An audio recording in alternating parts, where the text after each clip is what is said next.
VFM news కు స్వాగతం. అనంతపురం నగరాన్ని రాబోయే 15 సంవత్సరాలు తెలుగుదేశం పార్టీకి కంచుకోటలా నిలబెట్టే బాధ్యత తనదేనని అనంతపురం అర్బన్ ఎమ్మెల్యే దగ్గుపాటి ప్రసాద్ స్పష్టం చేశారు. అనంతపురంలో నిర్వహించిన మీడియా సమావేశంలో ఆయన మాట్లాడారు. రాబోయే మున్సిపల్ ఎన్నికలను దృష్టిలో ఉంచుకుని పార్టీ శ్రేణులు ఇప్పటి నుంచే సమన్వయంతో పనిచేయాలని పిలుపునిచ్చారు. తెలుగుదేశం పార్టీ సభ్యత్వం కలిగిన ప్రతి కార్యకర్త, నాయకుడు పార్టీ విజయమే లక్ష్యంగా ముందుకు సాగాలని సూచించారు. పార్టీలో ఎలాంటి అంతర్గత విభేదాలు లేవని, అప్పుడప్పుడు చిన్న సమస్యలు రావడం సహజమని పేర్కొన్నారు. అలాంటి అంశాలను పరస్పరం చర్చల ద్వారా పరిష్కరించుకొని మరింత బలంగా ముందుకు వెళ్తామని తెలిపారు. అనంతపురం అభివృద్ధే మా లక్ష్యం, పార్టీ ఐక్యతే మా బలం. రాబోయే ఎన్నికల్లో ఘన విజయం సాధించి పసుపు జెండాను రెపరెపలాడిస్తామని ఎమ్మెల్యే దగ్గుపాటి ప్రసాద్ అన్నారు. తెలుగుదేశం పార్టీ అనేది చాలా పెద్ద పార్టీ. ఎవరికి ఎక్కడ అవకాశాలు ఇచ్చినా, ఎవరిని ఎక్కడ తీసుకొచ్చి నిలబెట్టినా కేవలం తెలుగుదేశం పార్టీని చూసి, అలాగే మా ముఖ్యమంత్రి నారా చంద్రబాబు నాయుడు గారిని చూసి, అలాగే మా యువ నాయకుడు కాబోయే రాష్ట్ర రథసారథి నారా లోకేష్ గారిని చూసి ఓట్లేసే పరిస్థితి. నేను కాన్స్టిట్యున్సీ కొత్త అయినా కానీ తెలుగుదేశం కార్యకర్తలు, తెలుగుదేశం నాయకులు ప్రతి ఒక్కరు కష్టపడి నన్ను దాదాపు 23,000 ఓట్ల మెజార్టీతో ఇక్కడ గెలిపించడం జరిగింది. దీంట్లో కేవలం నేను నిమిత్త మాత్రమే. మాకి పార్టీనే సుప్రీం.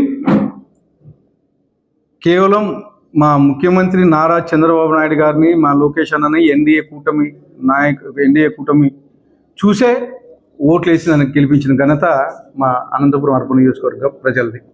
మాది ఎక్కడ ఎవరికి ఏం విభేదాలు లేవు. మా తెలుగుదేశం పార్టీ చాలా పెద్ద పార్టీ. ఏమైనా చిన్న సమస్యలు ఉంటే పరిష్కరించుకుంటాం తప్పితే ఎవరికి ఎక్కడ విభేదాలు లేవు. పార్టీ ఎవరైనా పార్టీ లైన్లో నడవలసిందే. Party is the supreme. Party మా తెలుగుదేశం పార్టీ ఏం చెప్పితే అది మేము పనిచేసుకుంటూ పోయేవాళ్ళం. ఎవరెవరో ఏం మాట్లాడినా దాన్ని పట్టించుకునే పరిస్థితిలో లేవు.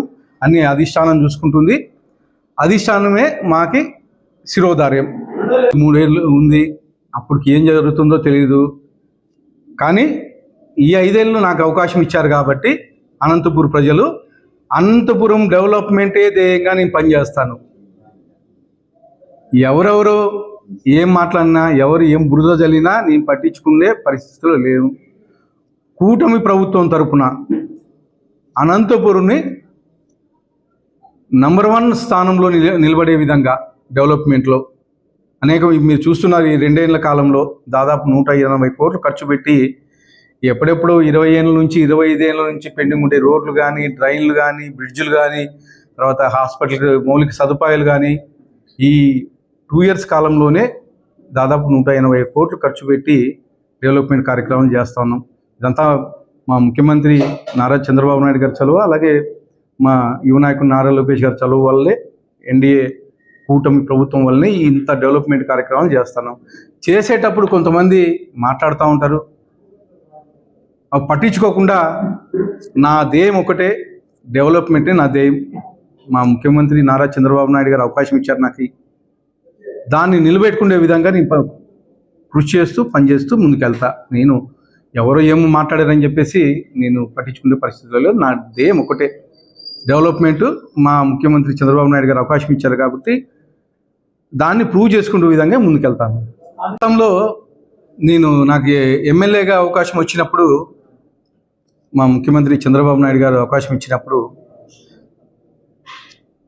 ప్రచారం మొదలుపెట్టిన రోజే చెప్పాను. నేను అనంతపూర్ జిల్లా 14 ఎమ్మెల్యే సీట్లు ఉన్నాయి, 2 ఎంపీ సీట్లు ఉన్నాయి. ఉమ్మడి జిల్లాలో 14 సీట్లు గెలుస్తామని చెప్పాను. 2 ఎంపీ సీట్లు గెలుస్తామని చెప్పాం. అలాగే 14 సీట్లు గెలిచాం, 2 ఎంపీ సీట్లు భారీ మెజార్టీలతో గెలుస్తామని చెప్పాం. అలాగే గెలిచాం. ఈరోజు కానీ గతంలో చెప్పాను నేను 50 డివిజన్లు గెలుస్తాం, 4 పంచాయతీలు గెలుస్తామని. గతంలో 50 డివిజన్లో 1 డివిజన్ కానీ గెలవాల. కడప లాంటి చోట కానీ 3-4 డివిజన్లు తెలుగుదేశం పార్టీ గెలిచింది. కానీ వైఎస్ఆర్సీపీ గవర్నమెంట్లో ఇక్కడ 50 డివిజన్లో 1 డివిజన్ గెలవలో, ఒక పంచాయతీలో 1 వార్డు గెలవల. కానీ ఈసారి 50 నుంచి 62 డివిజన్లు అయినాయి. 62 డివిజన్లు గెలిపించే బాధ్యతను తీసుకుంటాను. 4 పంచాయతీలు కానీ గెలిపించి భారీ మెజారిటీతో మళ్ళా 10-15 ఏళ్ళు తెలుగుదేశం కంచుకోటుగా నిలబడే విధంగా అనంతపూర్ అర్బన్లో కృషి చేస్తానని చెప్పేసి తెలియజేస్తాను. ఎవరిని అణచివేసే పరిస్థితి లేదు. నేను ప్రతి మీటింగ్లో ఒకటే క్లియర్గా చెప్పాను, ప్రతి ఒక్కరూ పనిచేసుకోండి. తెలుగుదేశం కార్యకర్త అనేవాళ్ళు ప్రతి ఒక్కరు వచ్చినా, తెలుగుదేశం సభ్యత్వం ఉండే ప్రతి కార్యకర్త వచ్చినా నేను వచ్చి పనిచేసి పెడతానని చెప్పి చెప్పాను. నిన్నటి రోజు కానీ చెప్పాను. మా ముఖ్యమంత్రి వర్యులు ఒకటే ఆదేశాలు ఇచ్చారు, అర్హులైన ప్రతి ఒక్క పెన్షన్దారునికైతే ఏమి, అలాగే రేషన్ కార్డు అయితేమి పార్టీ చూడుకోకుండా పనిచేయమని చెప్పేసి మా ముఖ్యమంత్రి వర్యులు గారు ఆదేశించారు. ఖచ్చితంగా పార్టీతో సంబంధం లేకోకుండా ఎవరైతే అర్హులు ఉన్నారో వాళ్ళకు ప్రతి ఒక్కరికి హౌసింగ్ అయితేమి, రేషన్ అయితేమి, పెన్షన్ అయితేమి, ఏ సంక్షేమ కార్యక్రమం అయినా పార్టీ చూడుకోకుండా పనిచేయండి అని చెప్పేసి మాకు ఆదేశాలు ఉన్నాయి. ఖచ్చితంగా మేము చేసి పెడతాం.